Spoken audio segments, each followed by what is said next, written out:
There we are. All right, everyone. This is Matt Ferry, Democratic candidate for State House, Tennessee House of Representatives in District 48. Thank you so much for joining me today. We have a very special guest, MTSU history professor and DNC delegate at large, Dr. Marisa Richmond. Thank you so much for coming on here today. My pleasure. Good to be with you. And I also understand that you're a co-chair of the Metro Nashville Human Relations Board Commission? Well, the commission, yeah, I'm actually the chair. I was first vice chair for the last 2 years. So about 2 or 3 weeks ago, I moved up, so I was elected chair of the commission for the next, Okay. and I served that in that position for a year. So from summer of 2020 to summer of 2021. Cool. Congratulations. Thank you.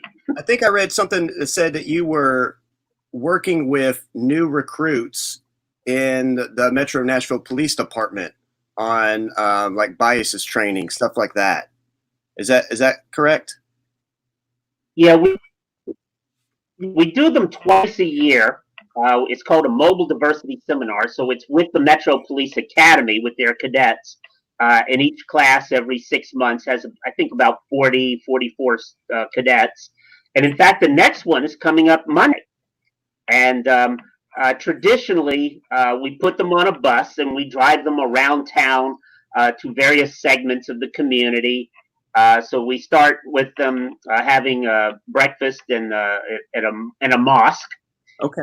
Then we take them over to Casa Azafran to meet the Latino community.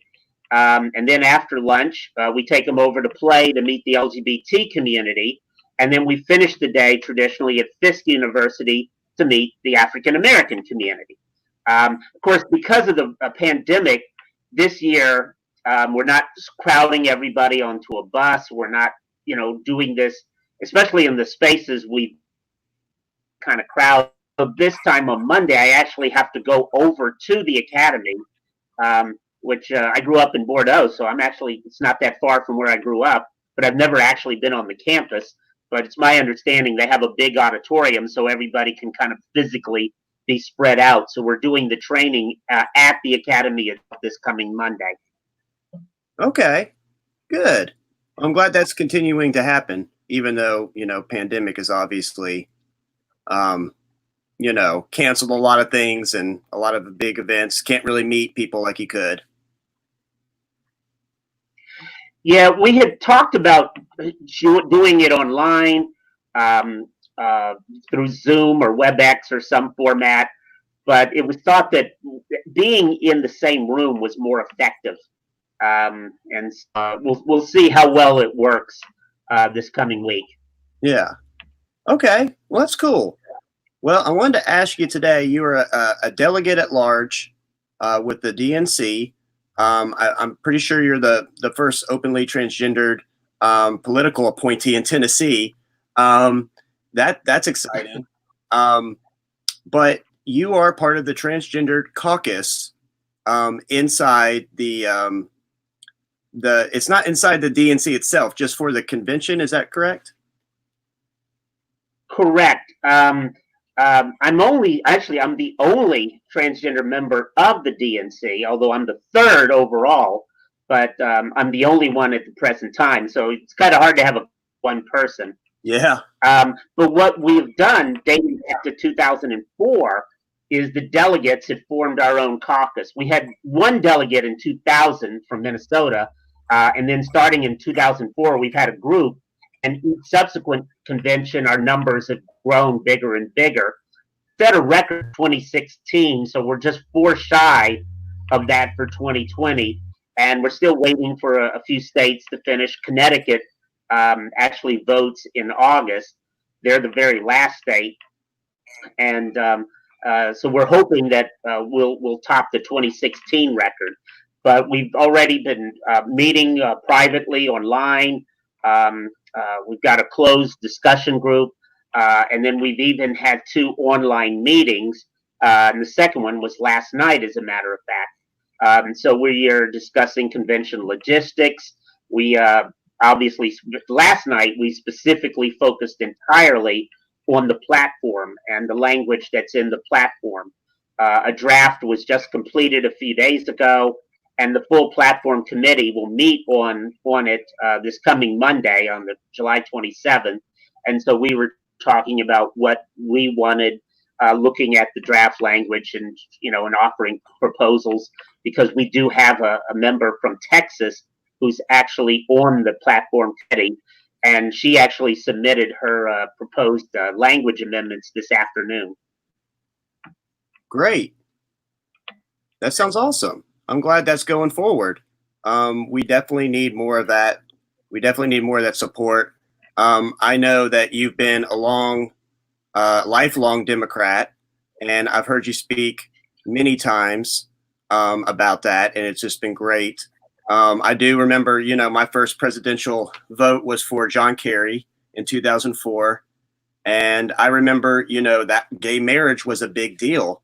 Actually, I was just reminded that John Edwards tried to use Dick Cheney's daughter being a lesbian as something against him, even though he said in the same speech that him and Kerry are against gay marriage. But, Barack Obama, in 2008, they were against gay marriage. That has changed, thankfully, because of a Supreme Court decision. But, there's a new target, which is transgendered folks. And we've seen that in the state of Tennessee. Over the last 10 years, there's just been all kinds of anti-LGBT legislation designed to discriminate. And I think since, Supreme Court has ruled about gay marriage, they have moved to transgendered people. I think this year they had an anti-trans athlete bill. And they've done something. Would you like to discuss that a little bit? Well, first, I'll just go back to the marriage issue. I'd like to remind everybody that Joe Biden came out in favor of equality. A lot of people say that statement actually pushed President Obama to issue his own marriage equality statement. So Vice President Biden has been a leader, and he's spoken out on transgender rights. And even there was a quote from 2012 from a rally in Sarasota, Florida, where he said transgender rights are the human rights issue of our time. And he's continued to speak up on that. And we've been working very closely with the Biden campaign over the last few months. As far as Tennessee is concerned, there were several bills this year, mostly targeting transgender youth, to deny them the right to play sports, access to appropriate health care, bathroom use, of course. Fortunately, none of those bills passed, although a bill did pass in Idaho, and so there's already been lawsuits filed up there. But we've been fighting this legislation here in Tennessee for literally a decade. We had the very first bathroom bill introduced way back in 2010. So we've been fighting this for the past 10 years. We've been able to beat it back because of a lot of allies from the community, the business community, especially after they saw what happened in North Carolina when they passed HB2. A lot of business leaders said, we have to speak up. We just can't sit back silently anymore. And they said, this has to stop. We recognize the value of all people. And so they sent a powerful message, at least to the level-headed legislators, that this is bad for the state. But obviously, this being an election year, we're focused on turning the legislature blue, turning the U.S. Senate blue, turning the Oval Office blue, so that we can put a halt to this and actually reverse this trend and start moving forward for equal rights for everybody. Yes, absolutely. And we can do it. We've got a huge opportunity this year in lots of those races. It's going to be exciting to see what happens. It is a good point to note that, LGBT, people in rural areas or in even urban areas are discriminated against on a daily basis in housing and education and healthcare in the workplace, in all kinds of areas. And for them to pass legislation like this, or even, not even get it passed, but just to introduce it, it is an attack on these folks that have already been attacked. And this puts another strain on, maybe their mental condition. Everybody, I think, deserves to have quality mental health care in this country. We definitely do not have that. But these kinds of attacks on our LGBT folks here in Tennessee, I think, does so much damage, more so than just the bill that gets passed. So anyway, it's one of the reasons why I'm running, is I don't want to see stuff like that anymore. But it's really awful what they've done over the past 10 years. And for what, really, just red meat for their base, basically. But a lot of people get, injured because of that. Right. I mean, we're talking about a community that is not harming anyone, despite the myths and stereotypes. People are, especially young people, are just trying to go to school, but even adults are just trying to make a living and take care of themselves and not be a burden on society. Of course, for trans women of color, Black and brown people like myself, we also face an epidemic of physical violence, beatings and murders. And we're saying it's time to put a stop to that. This sort of hatred has no place in what is supposed to be a free and democratic society. Right. And, adding to that, there's, protests going on right now around the country. It's good to see that, Justin Jones has been in Nashville for over 40 days now. He gets thrown in jail and he comes right back out there. And it's not just about the Nathan Bedford Forrest bust. It's about the years and years and years of systematic racism that has existed on a local and state level, of course, federal too. But it is good to see all these protests that have sprung up. How do you feeling about this? Do you feel like the conversation is changing, that people are becoming more aware of what is happening, not just as far as police brutality, but as far as, other things, systematic racism, as it affects people around the country? Yeah, well, I mean, certainly we're seeing a lot of symbolic moves. Of course, the football team in Washington dropped the racist name finally, despite the resistance from their owner for a long time. I just watched the opening of the baseball season a few minutes ago. Go Yankees, by the way. And the players were kneeling, and that's something we have not seen much in baseball. But we're seeing more and more people in all walks of life who finally sort of that light bulb has gone off in their head and finally realize that this is a problem and that we need to address it. Now, of course, those are symbols, but sometimes these symbolic gestures are a first step addressing systemic violence, systemic racism, discrimination in all sorts of ways, because now people are aware of it and people are talking about it. And I've had an opportunity to speak at two of the rallies here in Nashville, and I appreciate all the people who've been supportive, both here in Nashville and, of course, down at what's being called Ida B. Wells Plaza, and all the people from Minneapolis to Portland and everywhere in between. Absolutely. And I'm encouraged by these protests. I think that some of them have done a great job of organizing, some folks have. And the conversation about where we put these resources. I mean, this is a fundamental conversation we have in politics. I know all the time of what do you do with the money. But this conversation that we are over investing in some things and under investing in other things. I really like this conversation because, I've definitely seen it here in Murfreesboro. We have a mine resistant vehicle.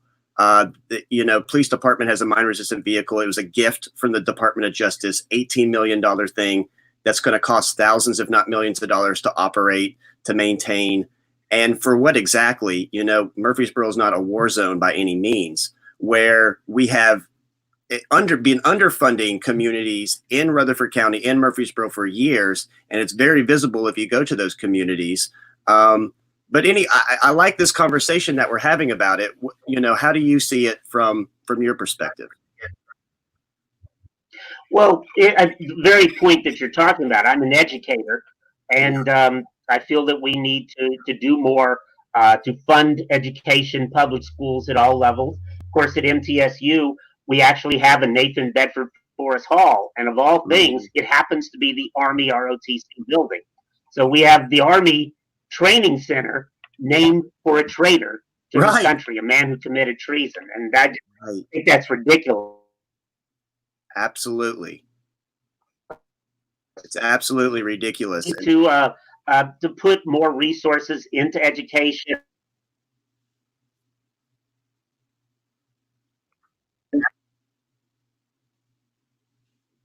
Hey, Marisa, are you still with me? You cut out there for a second on me.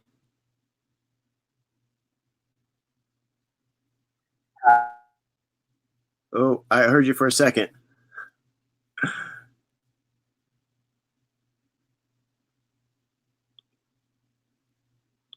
You still there? I got you frozen on this.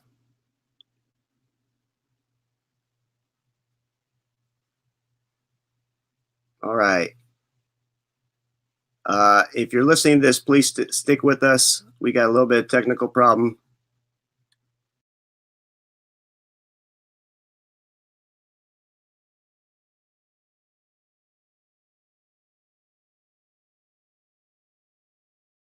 Under my foot. Hey, can you hear me?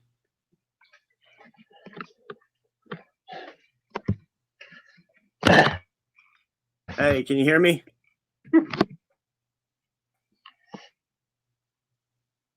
you hear me, Marisa?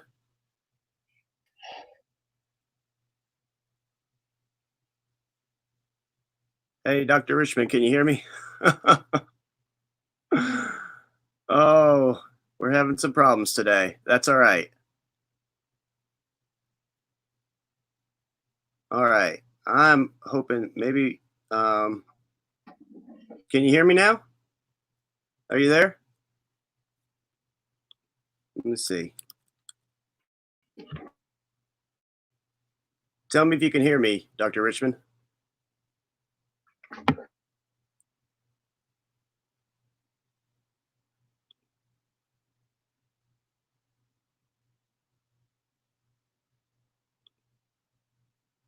Hey, Dr. Richmond, can you hear me?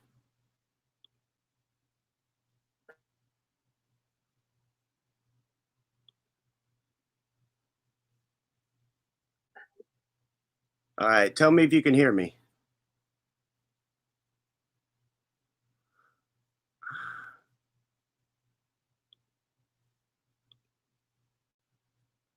Oh, I can hear you. Can you hear me?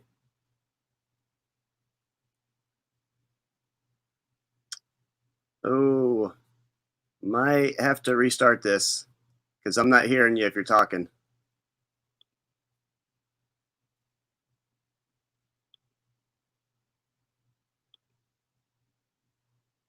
All right.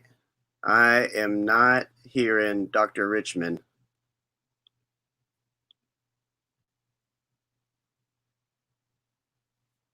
So again, if you're just joining us, we're having some technical difficulties. Hopefully we're going to be wrapping it up soon. We were just chatting about transgender rights in Tennessee and how they are endangered by this state legislature. But we want to work together to overcome those challenges. Okay. Oh, she's gone. Okay. Maybe she will be back here very shortly. You know what? I'm going to go ahead and end this right now, but we will see if we can't come back here in about 5-10 minutes. So please check back in with us. Thank you so much.